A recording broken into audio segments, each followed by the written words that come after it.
திருப்பார்கடலை கடையும் பொழுது அந்த கடலில் இருந்து தோன்றியவள்தான் கோமாதா. அப்படி தோன்றிய கோமாதாவில் 30 முக்கோடி தெய்வங்களும் வந்து ஐக்கியமானார்கள். அதனால்தான் கோமாதாவை வழிபடும் பொழுது அனைத்து தெய்வங்களையும் வழிபடுவதற்குரிய பலன் கிடைக்கும்.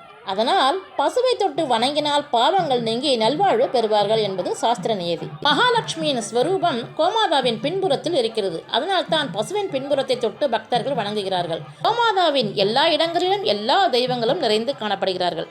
நீங்கள் எந்த இடத்தை தொட்டு வணங்கினாலும் உங்களுக்கு கடவுளின் அருள் கிடைக்கும். நீங்கள் வெள்ளிக்கிழமையில் சுக்கிரஹோரையில் கோமாதா வழிபாடு செய்து வந்தால் அனைத்து செல்வங்களும் கிடைக்கும். பசுவிற்கு அகத்திக்கீரை தானம் கொடுத்து பித்ருதோஷ நிவர்த்தி செய்யலாம்.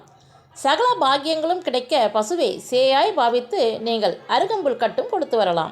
பசுவுக்கு நாங்கள் எங்கெங்கே போகிறது அப்படின்னு நினைக்கிறவங்க எல்லா கோயில்லையும் பெரும்பாலும் கோபூஜை நடக்குங்க. அதில் போய் நீங்கள் கலந்துக்குங்க. அதுவும் முடியாதவங்க கோமாதா சிலையை வச்சு நீங்கள் வீட்லேயே கோமாதா பூஜை பண்ணுங்கள்.